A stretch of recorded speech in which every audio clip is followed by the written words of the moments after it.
ফরাসি president Emmanuel Macron বলেছেন, মার্কিন প্রেসিডেন্ট ডোনাল্ড ট্রাম্প গাজায় নতুন যুদ্ধবিরতি কার্যকর করতে অত্যন্ত দৃঢ় প্রতিজ্ঞ।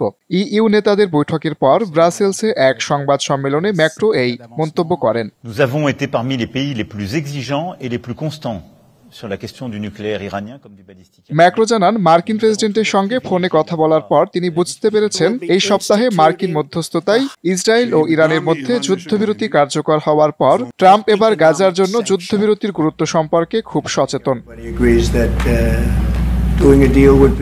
ম্যাক্রো আরও বলেন, আমি মনে করি এই বিষয়ে তার প্রতিশ্রুতি অত্যন্ত গুরুত্বপূর্ণ। ম্যাক্রোর কার্যালয় জানিয়েছে, দুই নেতা মধ্যপ্রাচ্যে এবং ইউক্রেনের পরিস্থিতি নিয়েও আলোচনা করেছেন। শাহরিয়ার অঙ্কুর, এনটিভি অনলাইন।